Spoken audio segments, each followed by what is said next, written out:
Buenos días a todos, mi nombre es Luis Eserani y hoy voy a tener el honor de darles la bolilla número 15.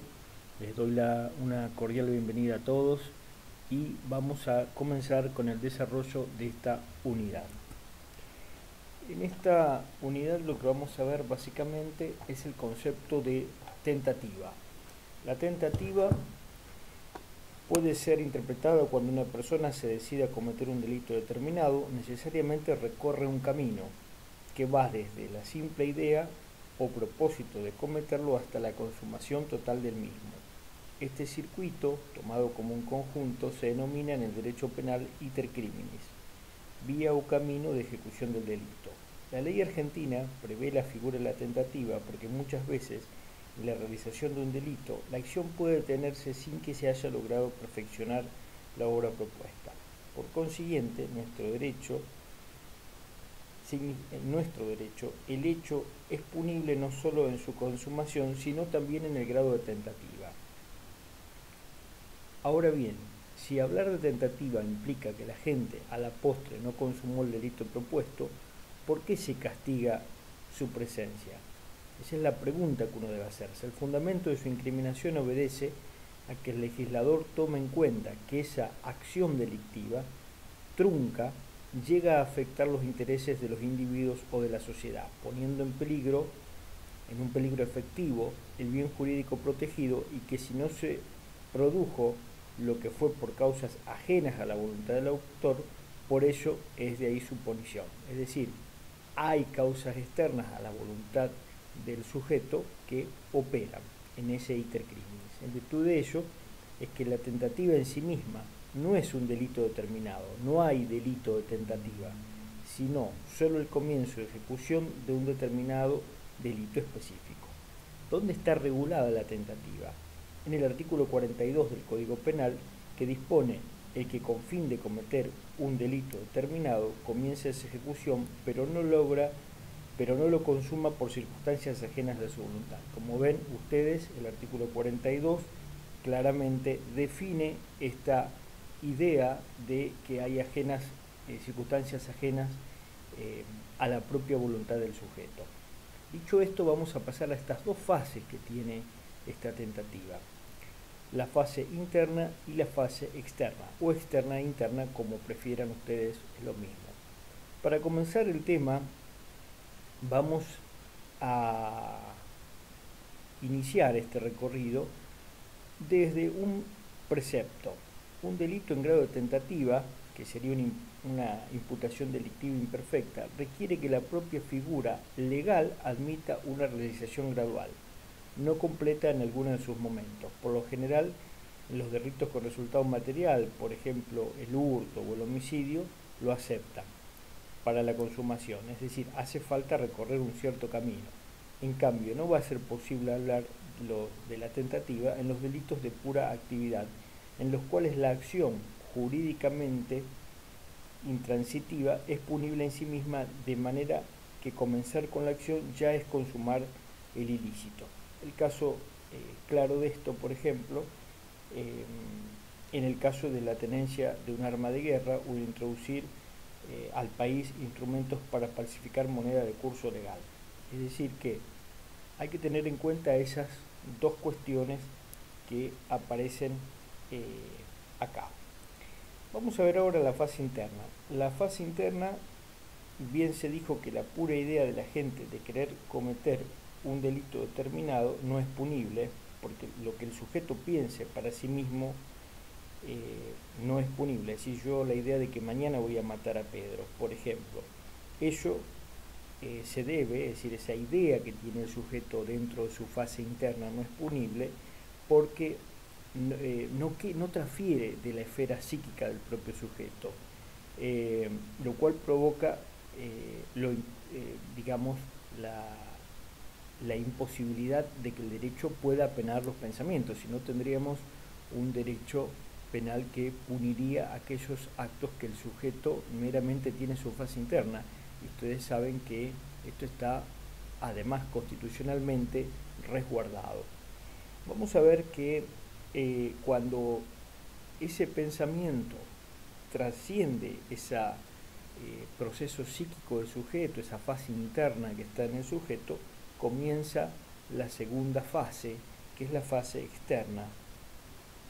Es en esta fase externa donde el derecho comienza a interesarse, es decir, la razón de que la idea de la gente se exterioriza, empieza a relacionarse con cosas o personas. Es decir, esta intención del sujeto se materializa ya en la producción de hechos para cometer un determinado delito, y esos hechos no son la mera satisfacción de la voluntad, sino actos tendientes a lograr la consumación. Entonces es ahí donde el derecho, vuelvo a insistir, comienza a tomar una intervención. Vamos a ver ahora esta idea de actos preparatorios y el comienzo de ejecución. Para comprender este ítem puede arrancarse diciendo que hasta donde hemos visto, la simple idea, los fines, los propósitos de la gente de querer cometer un delito determinado no resulta punible para el legislador penal, pues ella no trasciende, como dijimos, más allá de sus psiquis internas. Ahora, cuando esa idea del sujeto comienza a materializarse exteriormente, se dice que esos primeros pasos constituyen actos preparatorios. Los actos preparatorios son pasos externos que realiza el sujeto en su iter criminis, y con ellos la conducta del ser humano comienza a exteriorizarse. Si bien guarda con esto, porque no llegan directamente a ejecutar el delito propuesto, sí tienden a prepararlo.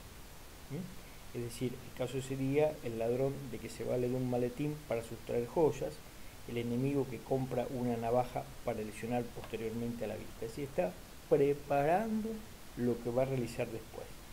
También puede decirse que hay actos preparatorios cuando la gente realiza conductas tendientes a obtener los medios o instrumentos para consumar el delito propuesto. Comúnmente los actos preparatorios no revelan un propósito criminal. Ahora bien, al igual que las puras ideas, los actos preparatorios no resultan punibles para la ley penal, vale decir, no tienen castigo, solo tendrán sanción los actos de ejecución. Es decir, vamos a referir nuevamente cuando habíamos visto este artículo 42, donde dice el que con el fin de cometer un delito determinado comienza su ejecución. Esto es así porque el mero acto preparatorio no es idóneo o apto para consumar el delito propuesto. Tomando respectivamente los ejemplos dados anteriormente, atrapar al sujeto en la vía pública con un maletín vacío en la mano o secuestrarle en su propia casa una navaja dará lugar a muchas interpretaciones o a muchos supuestos distintos.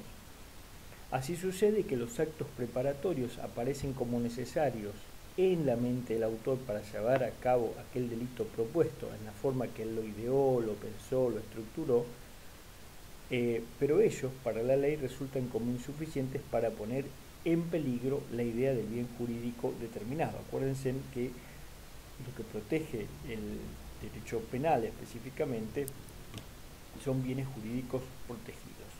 Es decir, en tanto, de ahí, digamos, específicamente, nosotros lo que vamos a tener que tener en cuenta es que tanto el estado deliberativo, es decir, la pura idea, como los actos preparatorios, no tienen castigo en nuestro derecho, y su fundamento radica, como dije anteriormente, dije que tenía una raigambre constitucional en los artículos 18 y 19. Vamos a ver ahora los actos de ejecución. Los actos de ejecución son, al igual que los preparatorios, actos exteriores, pero a diferencia de aquellos, con idoneidad en el caso concreto para provocar la cierta comisión de un delito determinado, y por ende poseen un peligro objetivo y presente de ofensa por el respectivo bien jurídico protegido. Estos actos de ejecución, a diferencia de los preparatorios, sí resultan punibles para la ley, y estando a la gradualidad de la comisión de un determinado delito, puede aceptarse que hay infracciones penales que admiten más de un acto de este tipo hasta la consumación. Por ejemplo, son los llamados delitos con pluralidad de acciones, por ejemplo, el que abre indebidamente una carta la que no le está dirigida y luego publica su contenido. ¿Sí? Vamos a ver, por ejemplo, algunos autores dicen que al estar a las instrucciones impartidas por ejemplo el caso de Vidal, dice la tentativa se caracteriza por ser un hecho delictivo trunco pero punible. Nuestro legislador ha adoptado la fórmula del comienzo y ejecución inspirado en el modelo francés, justamente el Código Napoleónico de 1810, por lo cual, de manera tal que no solo sancionamos el autor de un delito consumado, sino también cuando, a pesar de no haber alcanzado aquel grado, su acción constituyó el comienzo de la ejecución. Respecto de esto, hay muchísimas teorías. Tenemos la teoría de la univocidad de Francisco Carrara, la teoría formal objetiva, la teoría subjetiva objetiva, la teoría individual objetiva, es decir, como ustedes verán, hay muchísimos exponentes de cada una de las teorías. Lo importante es poder reconocer los actos preparatorios y el comienzo de ejecución, cuáles son penados y cuáles no.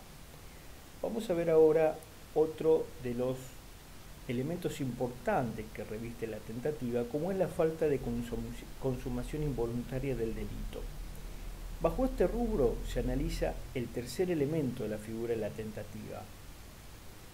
Volvemos otra vez a referir nuevamente a este artículo 42, que dice el que con el fin de cometer un delito determinado comienza esa ejecución, pero no lo consuma por circunstancias ajenas a su voluntad.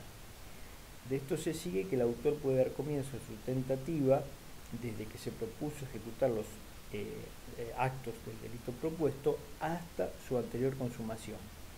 Es que la tentativa tiene la característica de que el hecho nunca se consumará, siempre será eso, un intento y nada más.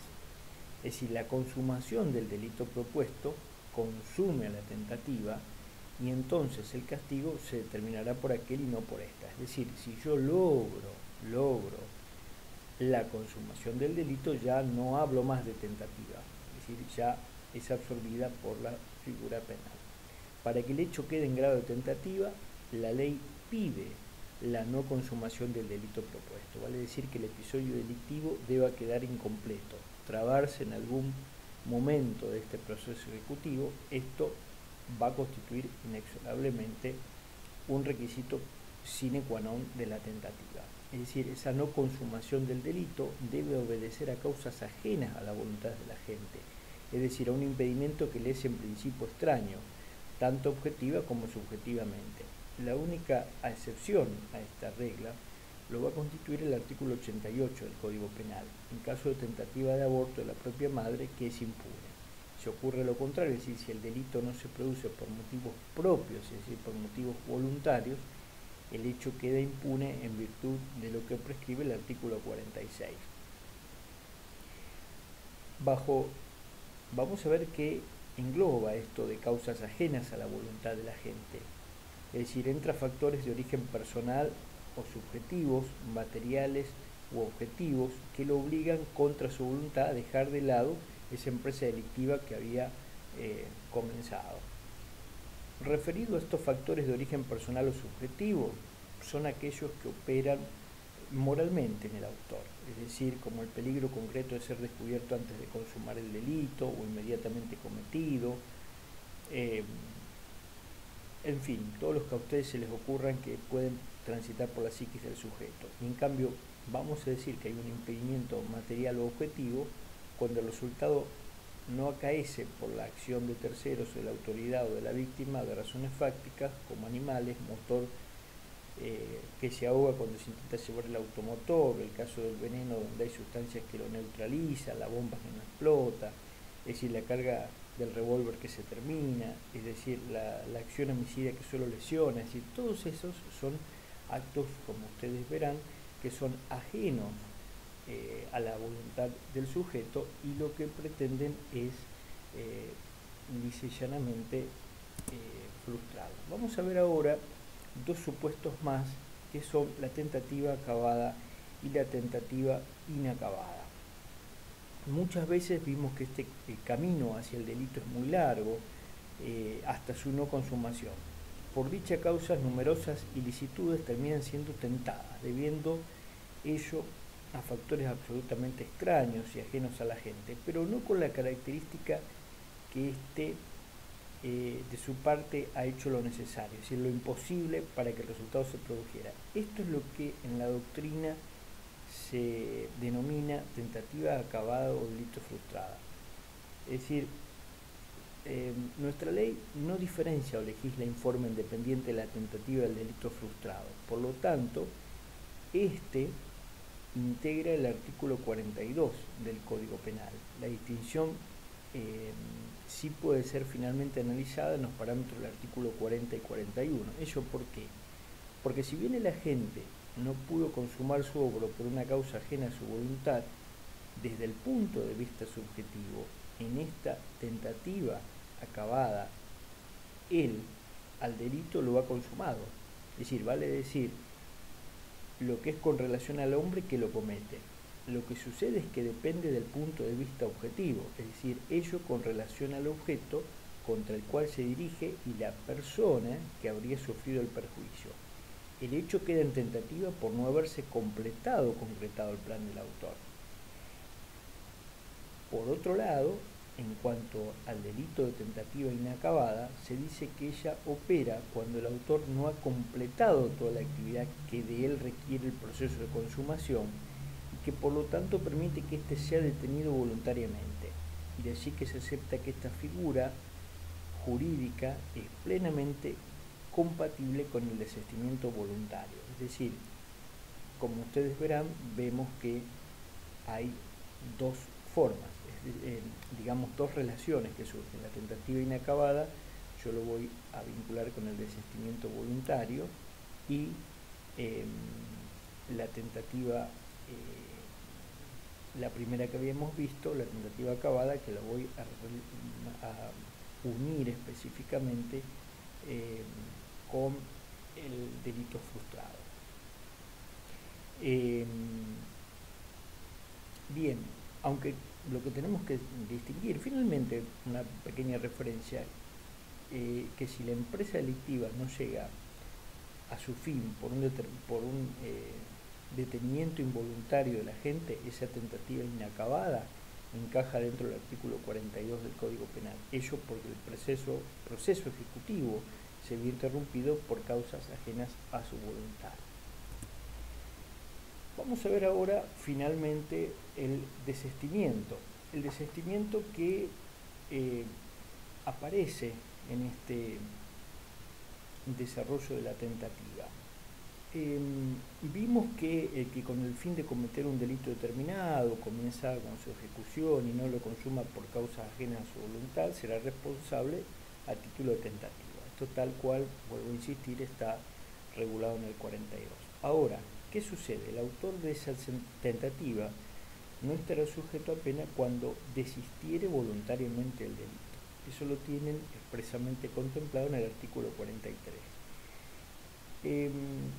En esto consiste específicamente la figura del desistimiento. Este es su concepto. Hay muchísimas definiciones, pero vamos a referir alguna. Por ejemplo, el maestro Núñez dice que tiene dicho que hay desistimiento voluntario si el autor no prosigue su conducta ejecutiva del delito porque ha cambiado definitivamente de actitud respecto de su finalidad de consumarlo.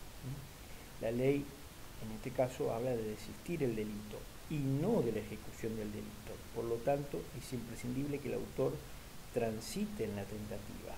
Volvemos a tener esta relación con el artículo 42.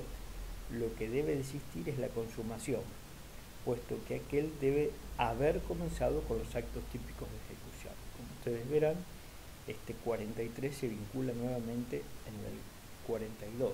Y lo que hay que tener presente es que, vuelvo a repetir, hablar de ese iter criminis total, no llegar nunca a la consumación del delito, ¿sí? Ni tratarse de aquellos delitos, como vimos a inicio, que no admiten el desarrollo de este iter criminis, es decir, se consuman con el solo hecho.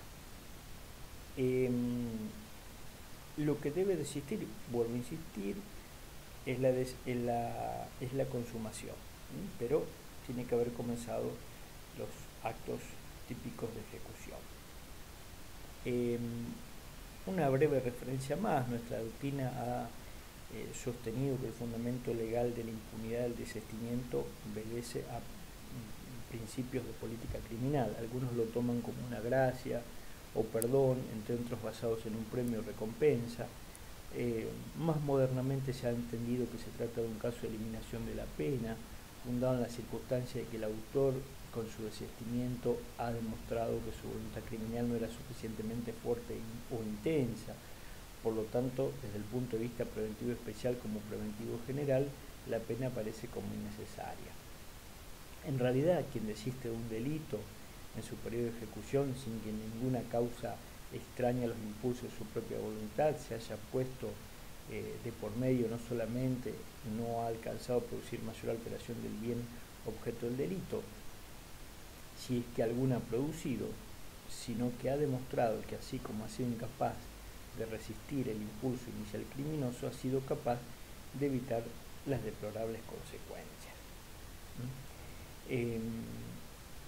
La naturaleza jurídica, la doctrina mayoritaria, entiende que se trataría de una excusa absolutoria, por cuanto el hecho es típico, antejurídico y culpable, pero la punibilidad se excusa en razones de política criminal.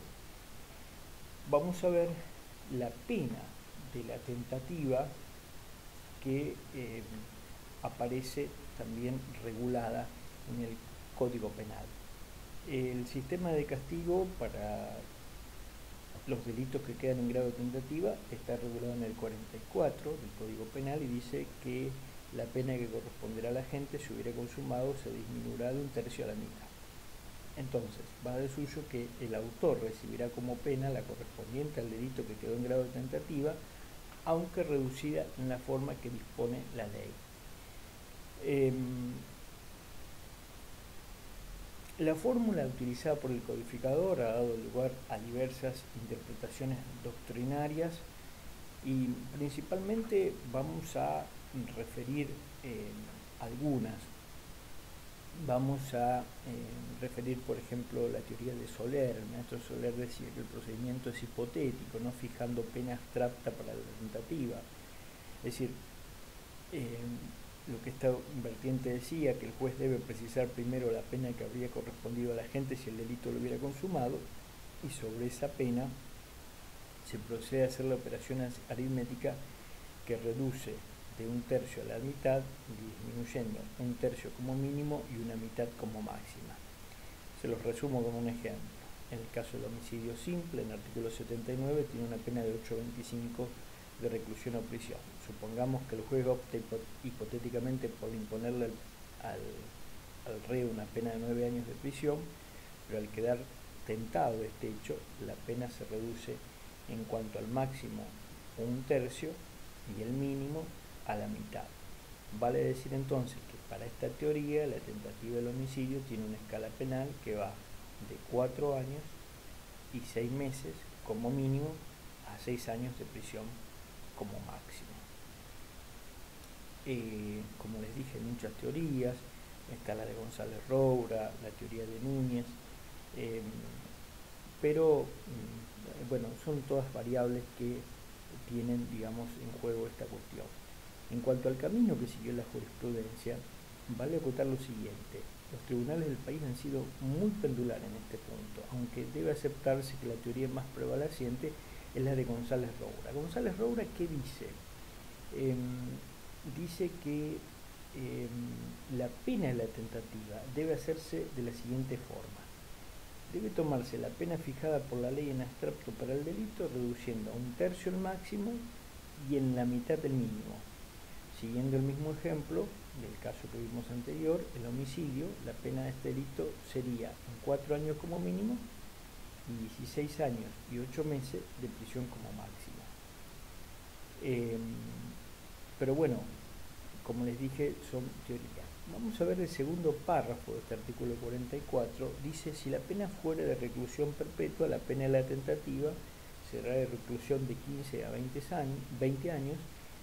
Y el tercer párrafo de la misma dice: si la pena fuese de prisión perpetua, la de la tentativa será de prisión de 10 a 15 años. Ahora bien, si el delito atribuido a la gente lleva la pena de multa, ya sea como en forma única para él la alternativa, y el hecho llegase a quedar en grado tentativa, es de aplicación el párrafo el primer párrafo, el 44, es decir, vale la pena, la pena correspondería a la gente si hubiera consumado el delito, se disminuirá a 1/3 de la mitad. Se lo resumo en un caso: si la norma prevé una pena de multa que va de 1.000 como mínimo a 15.000 pesos como máximo, debe hacerse la reducción respectiva, recordando que según la teoría de la disminución de pena que se adopte, los montes de dinero van a variar.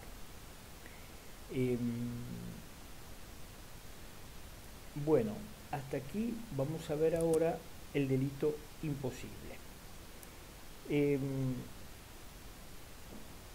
Algunos autores respecto de esto, lo que tenemos que decir, que lo utilizan específicamente como un sinónimo de delito imposible. El sinónimo de delito imposible lo relacionan como un sinónimo de tentativa idónea.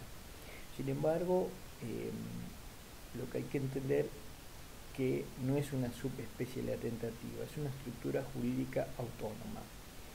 A consecuencia de esto, nuestro código no lo define. Es a partir de allí donde comienzan los problemas de su interpretación, que el artículo 44 hace referencia solamente a cómo tiene que proceder el juez frente al delito imposible.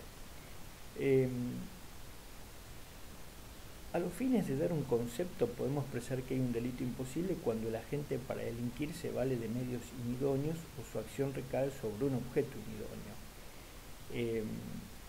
El delito imposible es una pura intencionalidad delictiva, pues la ignorancia o el error del pretendido autor le impide saber que el delito que quiere consumar es irrealizable por su idoneidad personal para cometerlo o por la idoneidad del objeto sobre el que recae su acción o para su inidoneidad del medio empleado.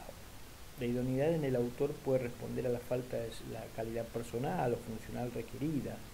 En cambio, me refiero que el medio comisivo no es idóneo cuando la propia naturaleza es inadecuada para lograr el caso concreto de consumación. Valga el caso que yo pretenda envenenar a alguien colocándole sal en vez de veneno.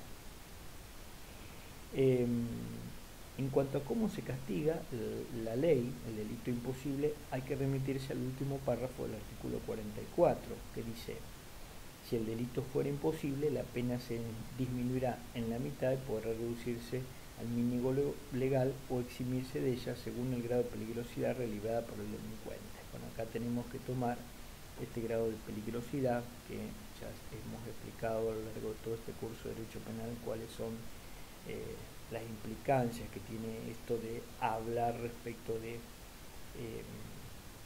la peligrosidad del delincuente. Pero bueno, lo que debemos referir es que esta fórmula legal debe interpretarse como, en primer término, la pena sobre la que deberá hacerse la disminución en la escala penal de la tentativa, la cual se disminuye en principio en la mitad, tanto en su mínimo legal como en su máximo. El segundo aspecto que tenemos que tener en cuenta es que también se la puede reducir a su mínimo legal, pero esta pena mínima no está prevista en la parte general. Entonces, consecuentemente, se la debe obtener de las normas de la parte especial. Por caso, hoy día la menor pena de prisión aparece en el artículo 96, que son 4 días de prisión, pero este mínimo no es absoluto, pues a su vez puede ser nuevamente disminuido en el caso del partícipe secundario, por ejemplo, un delito de este tipo, cuya pena quedará fijada en 2 días de prisión. En tercer lugar, lo que tenemos que tener en cuenta es que la ley prevé la posibilidad de que el juez exima de pena al delincuente, según el grado de peligrosidad relevada. Esta circunstancia es una excusa absolutoria establecida por razones de política criminal en beneficio del autor no peligroso. Entonces, solo en este sentido negativo, es decir, para fundar cuando esté ausente la causa personal de la exclusión de la pena, puede extenderse a la peligrosidad en el último párrafo del artículo 44 del Código Penal. Por último, es dable consignar que este sistema del artículo 44 es a veces utilizado por el legislador para la estructura de un delito atenuado, como ocurre en el... Referiremos ahora finalmente a la diferencia entre delito imposible con el delito putativo y el delito experimental. El delito imposible y el delito putativo Podemos partir de común que ambas figuras no poseen tipicidad, ilicitud, culpabilidad. La diferencia radica en que el delito putativo, el error reside en la ignorancia de estimar que el hecho es delictivo cuando en realidad no está prohibido, o prohibido pero no está penado. Es un delito, digamos, netamente imaginario, que el autor cree en su conducta. En cambio, el delito imposible, el error del autor recae en la elección del medio empleado. Vamos a ver ahora la diferencia entre delito imposible y delito experimental. El primero de ellos, los actos del agente son ineptos. En cambio, en el delito experimental se produce una situación de peligro al bien jurídico protegido y en consecuencia serán casos de tentativa, porque en definitiva hay un control de terceros que hacen frustrar la consumación. Bueno, espero que les haya servido la clase del día respecto de tentativa. Les sugiero a todos que se aboquen netamente a los conceptos que hemos desarrollado en este video. Las preguntas del parcial van a ser sobre estos tópicos hablados, es decir, no vamos a remitir alguna otra cuestión que a ustedes les parezca conexa, como el desarrollo de las teorías, me refiero en concreto. Lo importante es poder concretar estos elementos que vimos. Bueno, muchísimas gracias por su atención.